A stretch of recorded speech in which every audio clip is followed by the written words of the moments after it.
Hello everyone, this is Age of Bison coming at you with a new recorded game. This game is actually from a tournament that's ongoing.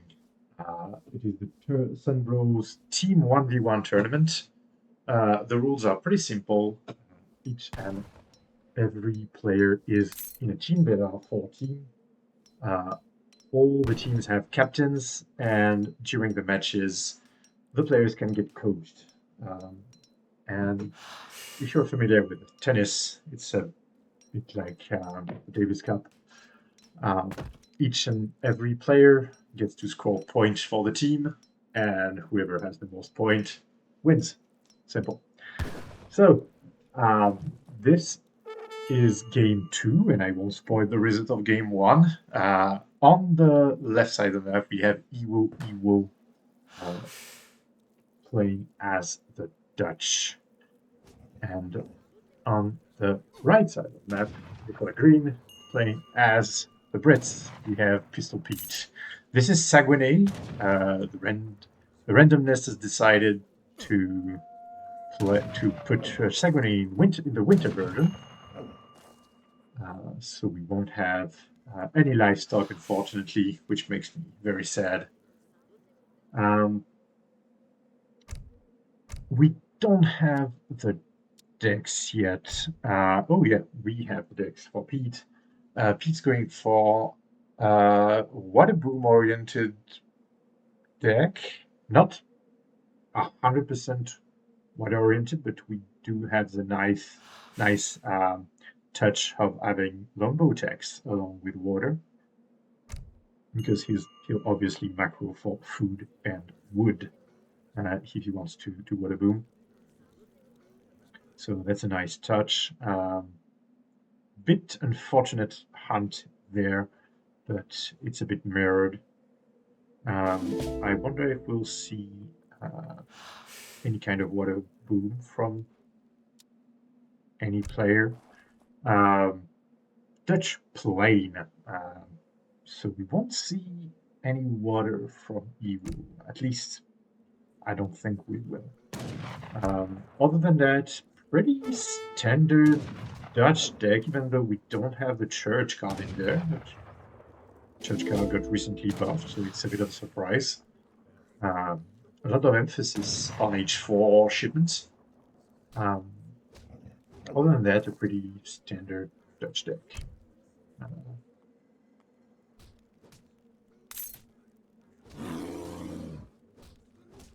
John Cunningham taking quite a bit of risks here. He does have, yeah, Pistol Pete correctly identifying that this polar bear means business. You need to fight them one at a time, else you're really gonna have a bad time. Let's check the scouting. So far, so good for Pete. He went straight for this treasure, decent amount of scouting, and would you look at that? That is some beautiful scouting. Thanks to the envoy, Iwo pretty much sees everything on the map. Even the water is kind of scouted. That's amazing. Very commanding map scouting on Iwo's part. We are almost age up on Iwo's side. Pistol Pete is also almost age up. Pretty standard stuff from Brits. We are chopping for wooden making houses. This settler is getting awfully close to water, so I think we will see a dock from Pete. Very, very exciting to see that. Oh, nope. Pete suddenly changing direction. Just hurting. Lol, just kidding. No water booming today. Okay. So on Ewo's side, we have the market before the bank. Interesting. But I think we will see a bank going down just right now. 350 food, 350 wood. Unfortunately, I think Ewo will have a tough time making another villager. Ewo, I think, realizing that he mismacroed a bit for as far as wood goes. Commando? It's a bit unfortunate. This explorer could go melee mode. There's not a lot of HP on that British explorer. That's important. A lot of wood being banked up by Evo right now. And Evo deciding to go for the cream. Interesting.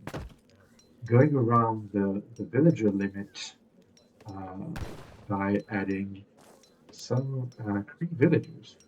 Really interesting on Evo's part.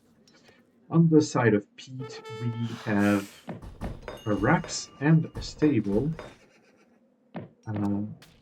Evo did scout both of them, so we will see how Evo decides to react. Evo just keeping his cool, sending a bank wagon.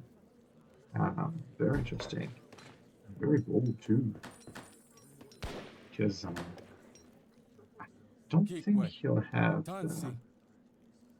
the food to sustain bank production and villager production, because these guys cost a lot of food. Evo has pretty much no military right now. Heat is coming in strong with 8 units. Yes. Ready. When the bank wagon, no, please. Oh, good. Good. Evo plopping down the bank wagon. I don't think Pete will be able to do anything to it. But nice damage put on it. Good 45 XP. Both explorer down. Pete is more than content to just put more units into the fray. I think this house will go down, but nice spot on Evo's side. There's 8 more pikemen coming along. The micro on this pike will be key because Evo will be housed when he loses this. Minutemen popping out. We have some musketeers being snared by the pikes. This looks good for Evo. If those militiamen can get into range, yeah, that is a lot of pikemen. Pete switching to longbow, interesting. So Pete on longbows. This villager still hasn't plopped a duck down yet. We have a lot of pikes. He was deciding to just rush in. He just doesn't care. And that's actually a very good call, because longbowmen are super fragile up close. Pete, really wise, understands that he cannot deal with these and has to raid, at least distract Evo. Let's check if it works. He was 100% focused on that. We are now in view lock. I don't think he sees the raid, but everything is back. He has now to re-macro, so it's really a real nice touch from Pete here. Pete getting value with that raid, killing an AD villager. I think just the one, but always hurts. And these militiamen are just 1 HP. He needs to kill them.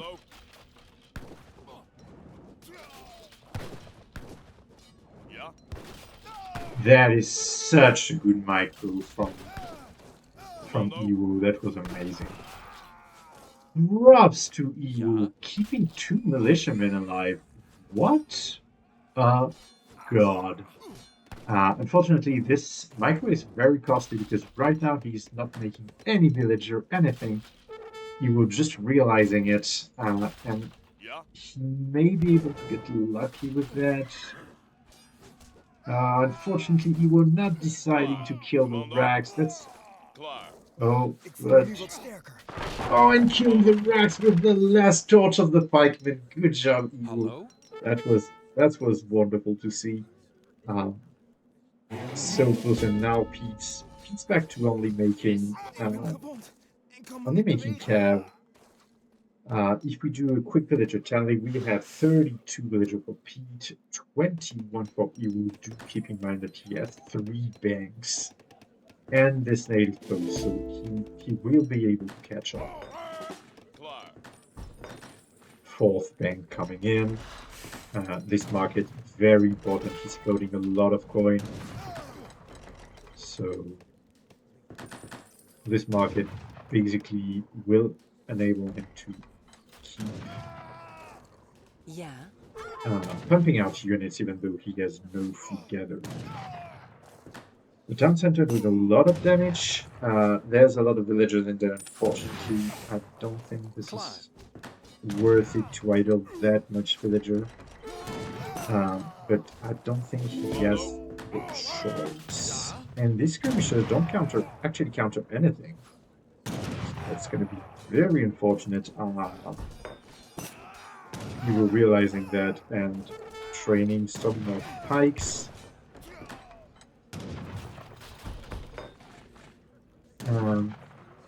Even with the skull lead, that is famously hard to idle because of these banks. Commando. Commando?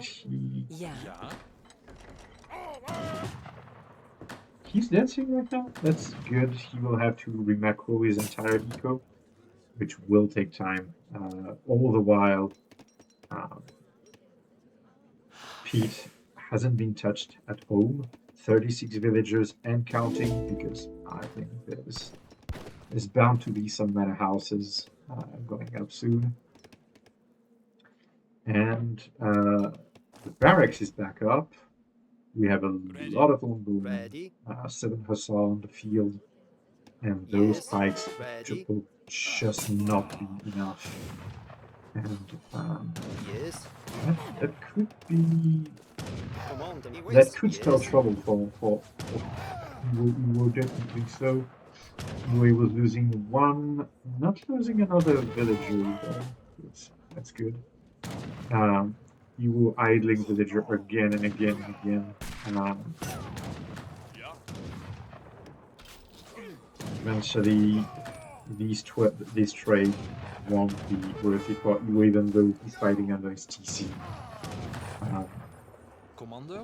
Iwo has to find a way to get back on the map. And I hear a dog. This could be key to Iwo's victory, because you cannot idle the thing unless you send 2 caravels. Very good on Iwo's side to kill this house. We do have a bit of a pop situation, so that's always good. These 3 hussar needs to be micro to perfection. And Iwo is recognizing that he has to move on the map. This is super good. These are exposed, he's baiting. These hussar, either hussar come at the right moment, Iwo could wipe something, and that could be game changing. Commando.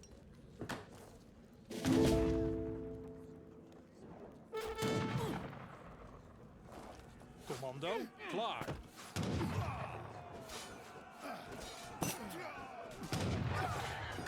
Very good fight, a lot of pike going down. Unfortunately, there's way too much longbowmen. 3 pikes being made. This still is a decent fight for Iwo, because keep in mind we are fighting in the town center. I would have liked to see a bit of villagers joining in on the fight, tanking a bit, because right now Pete has a surviving mass, and this can spell doom for Iwo. I don't think Iwo has now the momentum. 2k scolding for Pete. Pete is now at 44 villagers, pumping guys from 2 racks. Unfortunately, the merchant being spotted. And I think with that market, Iwo may just call it. I don't think he'll be able to come back from it. He He wants to go to 3. I don't think he'll be able to. There's just a bit too much out and about in his base, and this dog was pretty much all for nothing because there isn't anything he can do at that point. Very interesting. He's trying to send envoys. Just to see if that will work out. And aging up with the exiled prince. So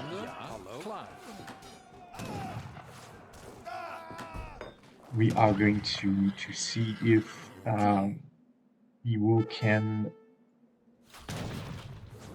save his base, and I am not sure he will be able to do so. That is a lot of units.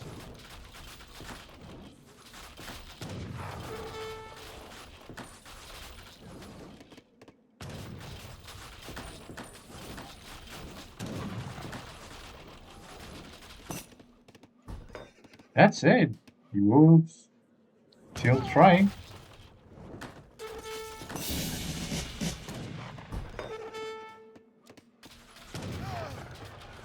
Nine Reuters popping, but there is way too much stuff. There's 22 longbowmen. There is no way he will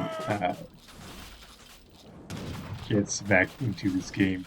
104 population against 39. I think we are going to see a GG pretty soon after these 9 Reuters are wiped. Even though he was just pretty happy to just recreate a whole base in there. Maybe I spoke too soon. And Pete researching Cav HP, so those 9 Reuter cannot even one-shot the Hussar mass.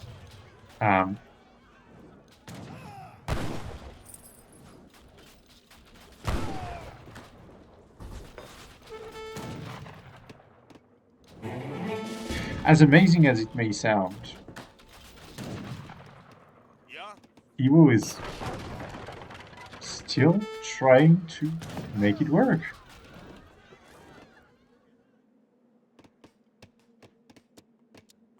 So Pete saw that market and decided to not chase, which is definitely something weird.